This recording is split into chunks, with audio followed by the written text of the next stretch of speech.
You are listening to the Two Disabled Dudes podcast. I'm Kyle Bryant. And I'm Sean Baumsart. Together, we're navigating life with disability.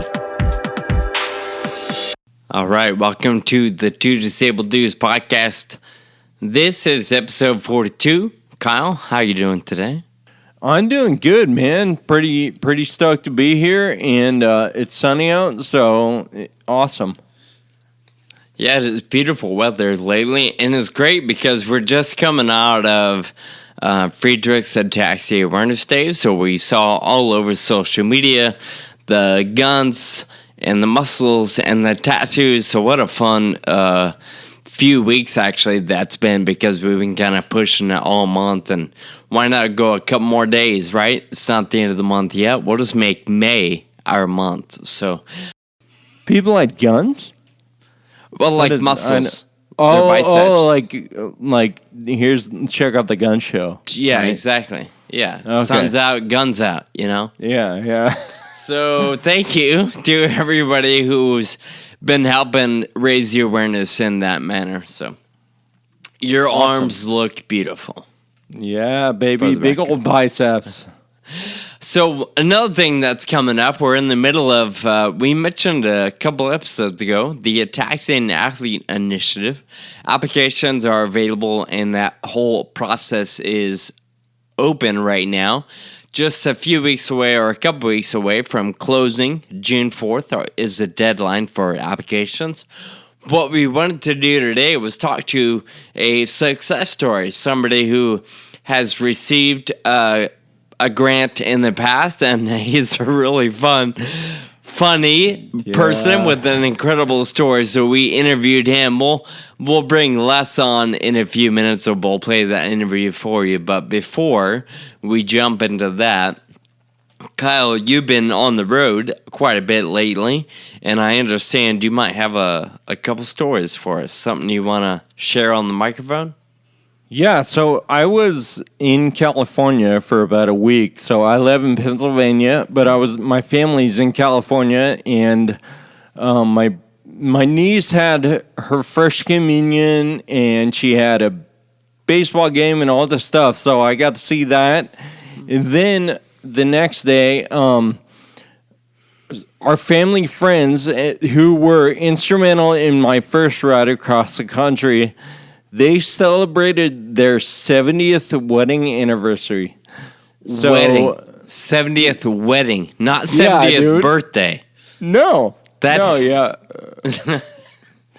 it's pretty amazing. And it's really crazy because all their children have marriages that are like over 40 years as well. And so they just, they just have so much integrity, I guess, in everything they do that, it just seeps out of them, and everyone learns from what they do. And I consider them, my grandparents that aren't really blood grandparents, but, they treat me like a grandchild, and I absolutely love learning from them, whatever they do. Their name is Wally and Mary Krill. And they will be mentioned in the book when it comes out, too. Awesome. And I had the pleasure of hanging out with them for our Vegas ride the year after did that first ride. And I remember, they're, I would guess, 35 years older than my parents and your parents. But they're so fun, and they're such good people that I remember my parents just having a blast with them every night when we would park, and we'd have a few hours of just relaxing.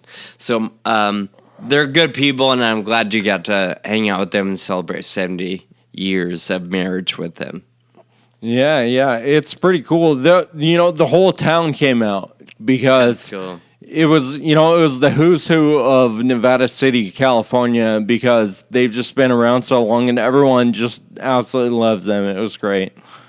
So then I stayed a few more days in California, and then I came back through Howell, Michigan, which is kind of by Detroit. It's about an hour away from Detroit, but if anyone has seen the Ataxian documentary, they saw a little boy in a green shirt, like near the end of the film. And his name is Jack, and he was at a time station, and he really left a huge impression on us. And his family has been involved since then, since that very first day we met. His mom, Ruth, is actually the treasurer of the board of directors, or of the Free Drugs Ataxia Research Alliance. And so they do a lot of work there, and they're just a great inspiration. But he is a senior in high school now, and his school does something called Senior Survivor. And so there's 14 kids that are chosen. I'm not sure how they choose them, but anyway, there's 14 kids, and they stay at school for a week, Survivor style, and they like do they all sleep at the school, right? It's like 5 days of living inside the school. Yeah. So, and actually, they probably don't sleep all that much, as you can imagine, but yeah, they stay at the school. So, they do all kinds of competitions, and they can earn immunity, and they can earn, like, a trip out to eat some pizza at a local restaurant or whatever. and 2 people get voted off every day. And part of that is the competitions, but part of it also is fundraising. So they raise funds for 2 organizations this year were chosen. Pharaoh was one of them, and then there was this other organization called La Casa, and they support people who have to deal with domestic violence. So anyway, part of the competition is raising money for charity, and the people who raise the most, get to survive, right? And so it was really cool. I had the pleasure of visiting them during the rally when they announced the total fundraising for the campaign. And it was really amazing. It was this huge school and we're in the gymnasium, and it had 2 sides. On either side of the basketball court were bleachers, and they were just packed full of students. And everyone was so excited to be there, which was really cool. And everyone was just so focused on how much did we raise, because we really want to benefit these organizations. And when the announcement came, they had raised $88,000 for these 2 organizations. Wow. And so it's just incredible. Like, when I was in high school, we never did anything like that, Sure. And it was so cool to hear from these seniors who said, yeah, it was a lot of fun, the competition and, interactions between people and all that stuff. But what it really comes down to is raising money for these causes. And this is what they were saying on the microphone in front of all their friends, right? And it was just really cool to see that they were so focused on the goal with this event. So that was really, really awesome. It's incredible to see and hear the reach and the impact some, high school students can have. Just in this story alone, to go out and raise almost, 88 grand, almost 100 grand in a matter of a few weeks for a couple different charities, that's amazing. So good job. I forget the name already. I know is it Howell High? Good job, Howell High.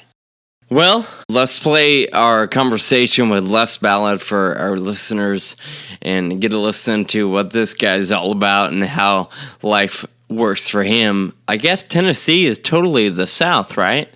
So we get a little taste of this Southern boy here today. So enjoy.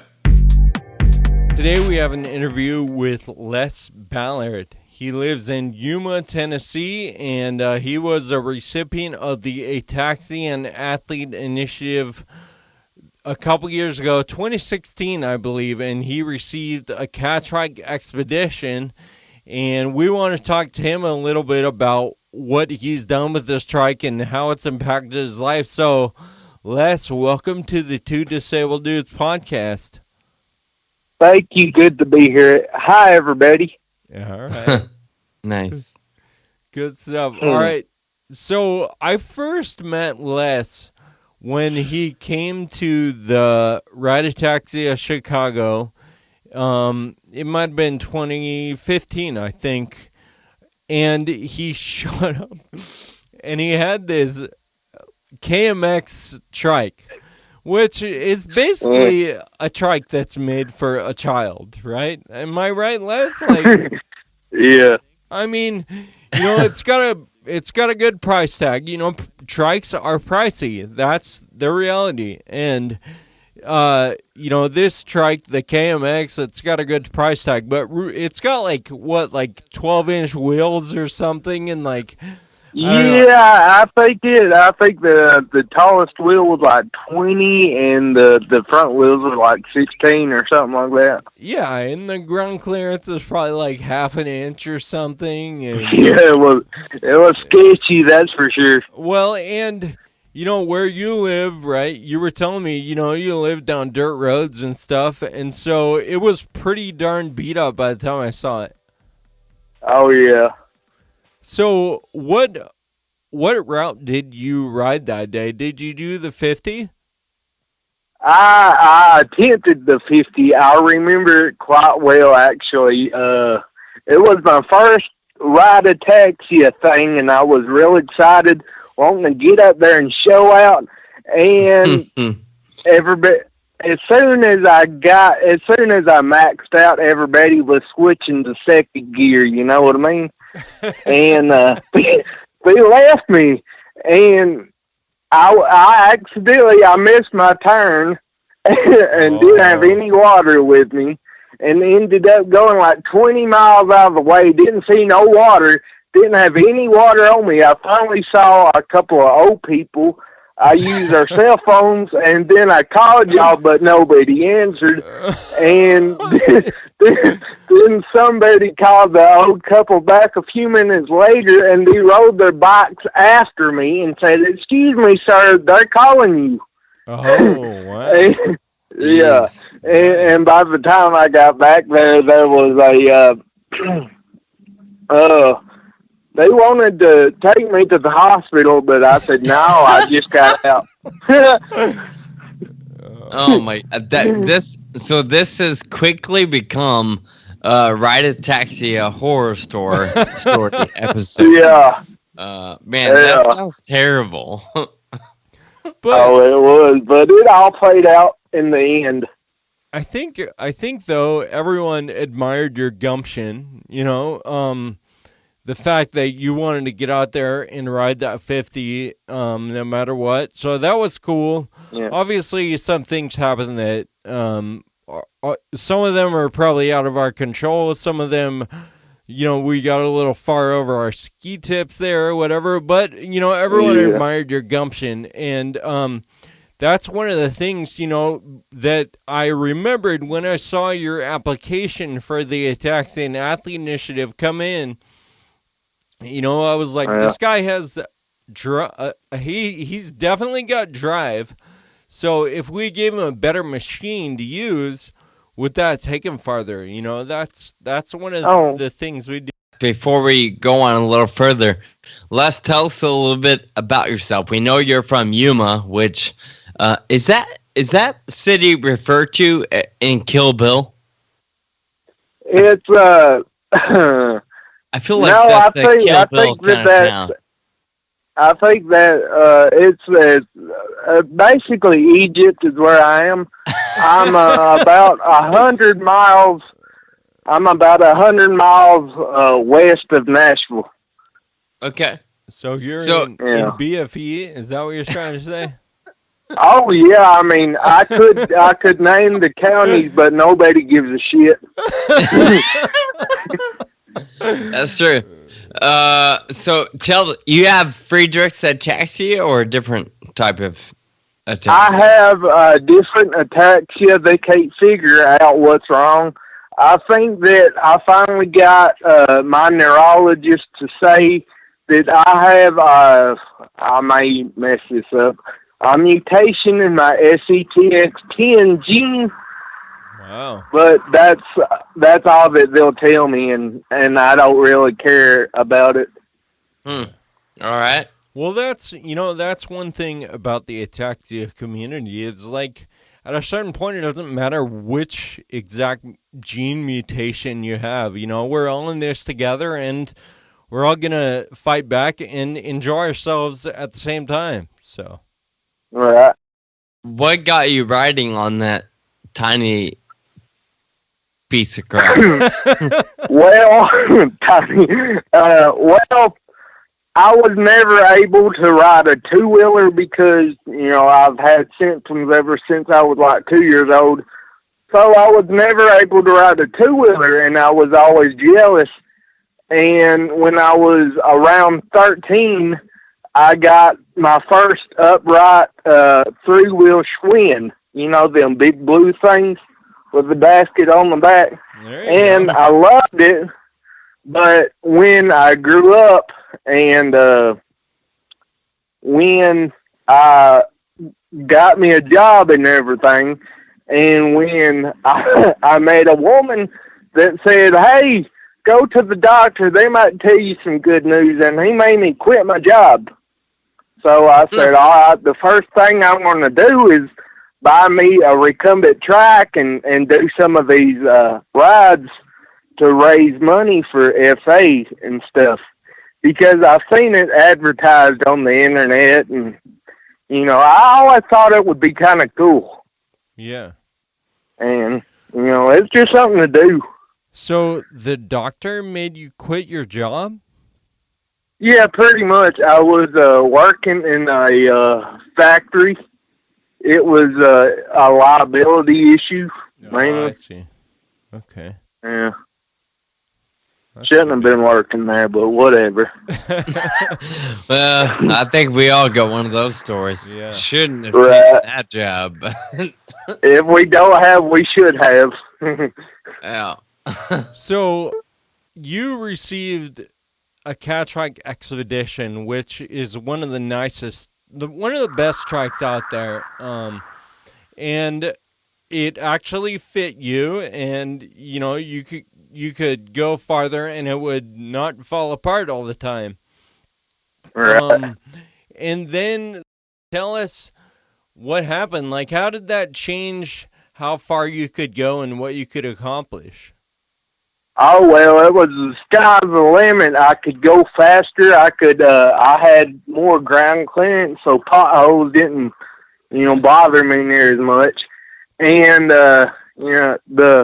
the determination after that, having a good machine, drove me to eventually, one of my goals for last summer was to ride from my house to Georgia. And I did that last June, I think, which is 300 miles. Wow. And that's pretty cool. And I ride throughout town, and people know me, and they watch out for me. And every now and then I'll be riding down the road and see somebody videotaping me with their cell phones. I think that's pretty cool. And people stop me and say, hey, I know you. I seen you on the road. And you're a celebrity in your town.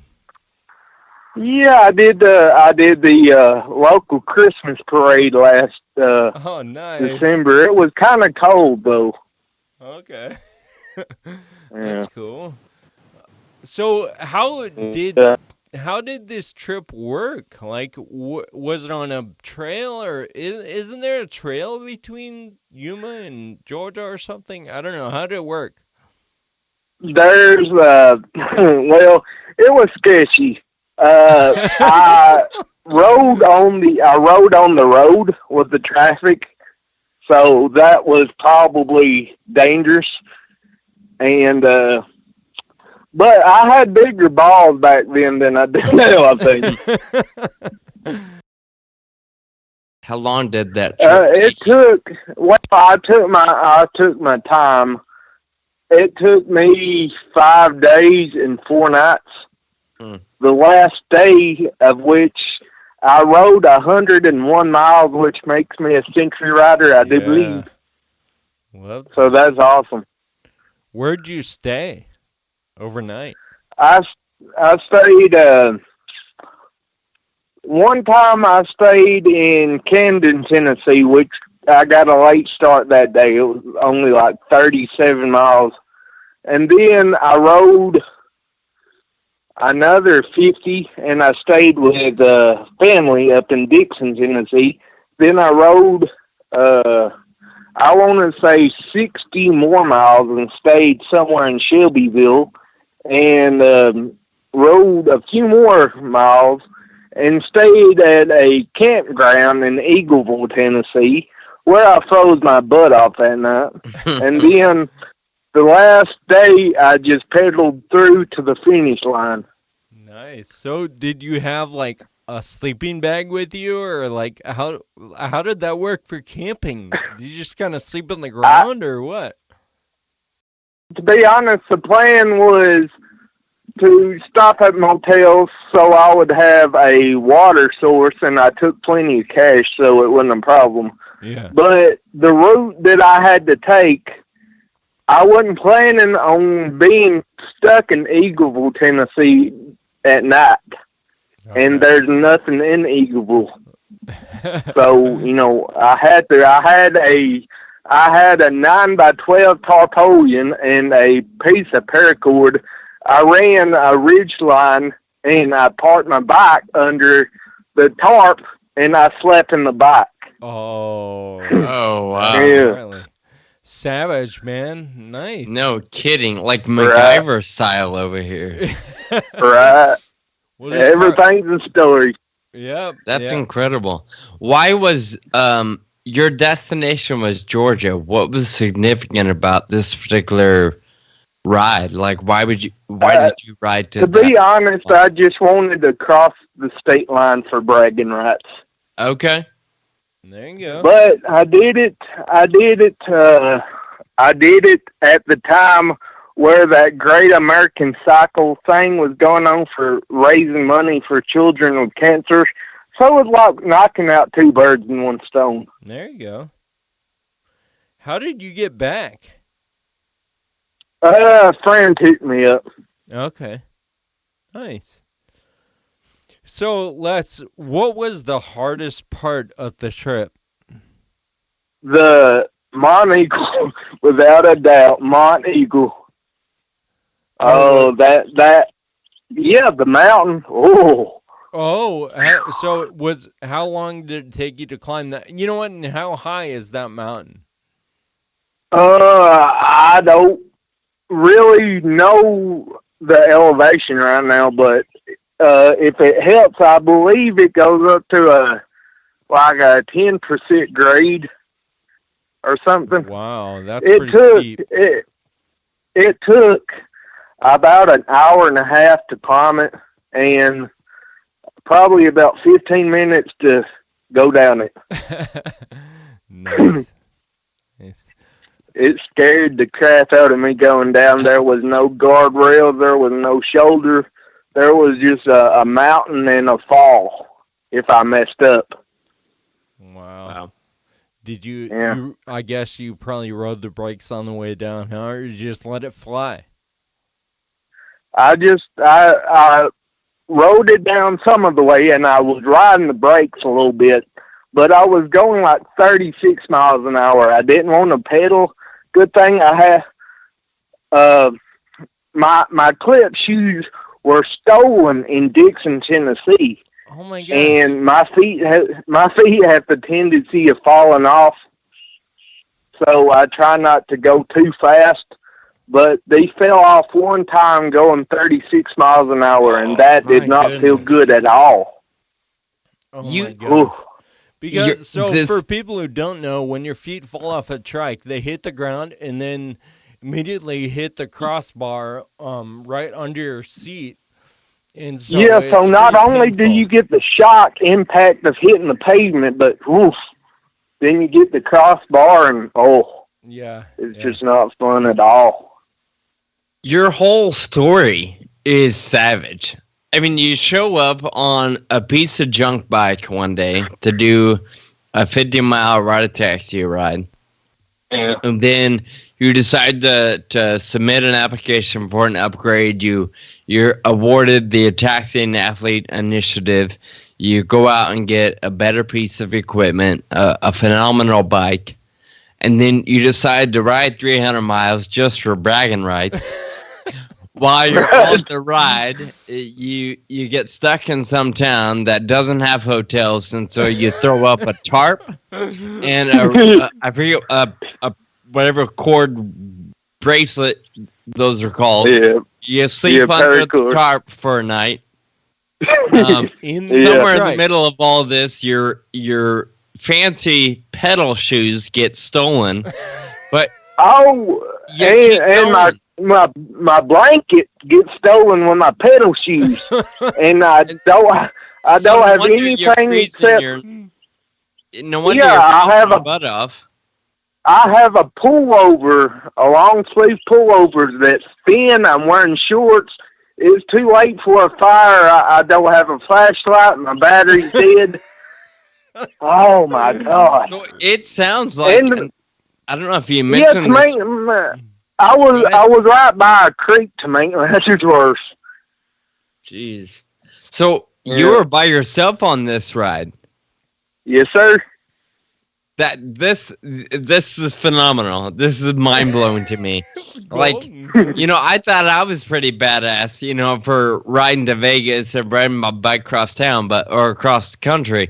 But I have people bringing me food and fixing my bike and bringing me extra blankets. Like this, Les, this is phenomenal, dude. You're a hero. Good for you, man. This is crazy. Appreciate it. Yeah, I would love to go cross country one day, but next week I'm going for a ride through the Smoky Mountains for 3 days. Oh, Jeez. cool. Is Yeah. that a supported ride? Yeah, it is a supported ride. There'll be, I think there'll be like 130 more people with recumbent trachs. Oh, wow. That's Yeah. awesome.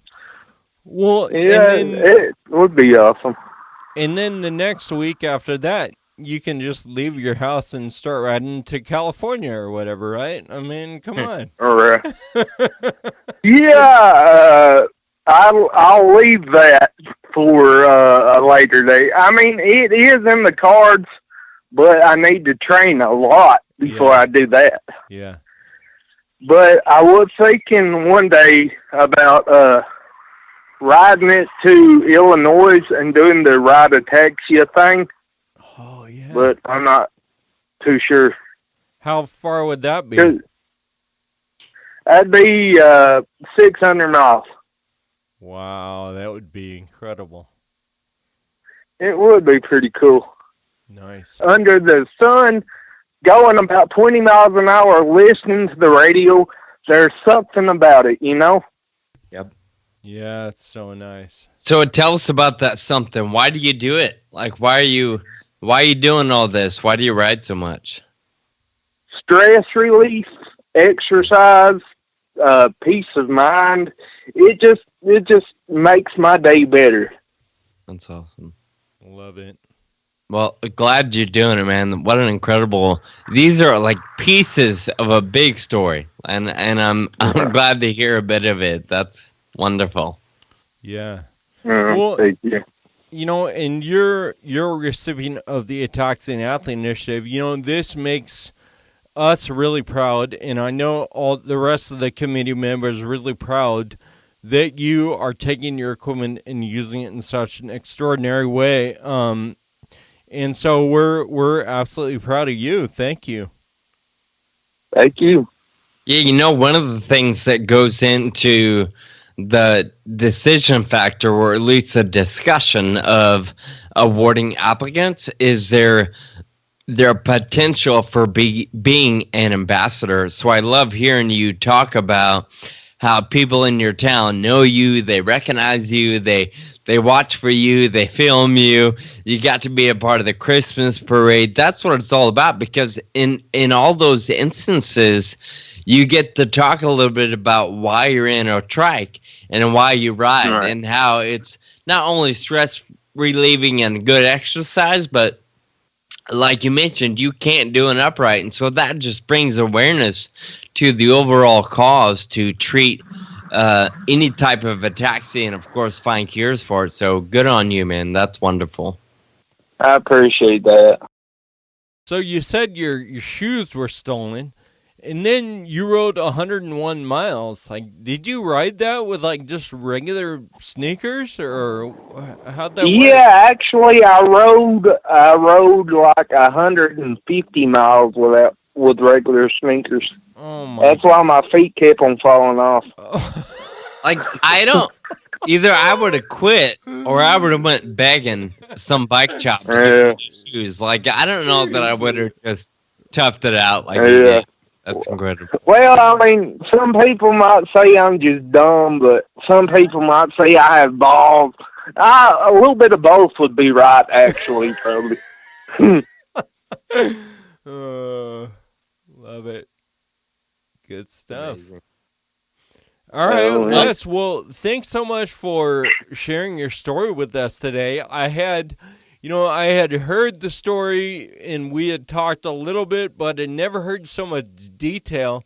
And every detail gets better and better. So thanks for sharing with us today. Oh, thank you for calling me. Yeah, that was amazing, Les. Thanks for hanging out with us and talking about your experiences. You're welcome. Appreciate it. All right, man. Have a good day. You too. Bye-bye. Dude, that's amazing. I love that guy, and I've never met him. What an incredible glimpse of what life is like for him. Yeah, he is such a riot, and he's such a nice person, too. He's just really fun to hang out with. That's cool. And I love his southern accent. Yeah, that adds an aspect for sure. A great storyteller, and the accent just adds value to any story, I guess. At least that's what I think. So anyway, part of the reason why we brought him on and the whole conversation is all about the Ataxian Athlete Initiative, something Kyle started years ago, and it's something I've been able to be a part of to just help find people that are in need and interested in the sport of cycling, and they're living with any form of ataxia. So right now, we're accepting applications. It is a committee-led, so it's not just me and Kyle. There's a whole group of us that help go through the applications and award some pretty fun grants over the years, or every year. So be sure to visit curefa.org/AAI if you or somebody you know lives with ataxia and is interested in getting into cycling, or maybe getting better at it, or improving their equipment, sort of like what Les did. Sky's the limit on what's available to you. Keep in mind, June 4th is the deadline, so if you haven't started yet, don't delay any further. Thanks for tuning in today. Thank you for being a part of the Two Disabled Dudes podcast. We hope you have a great week. We'll talk at you next time. Thank you for listening to the Two Disabled Dudes podcast. Find us online at twodisableddudes.com. And please subscribe and review on Apple Podcasts. We'd like to hear from you. You can find us on Facebook, Twitter, and Instagram. Special thanks to our audio producer, Jake Tompkins, who also composed the music. Until next time, keep living with urgency.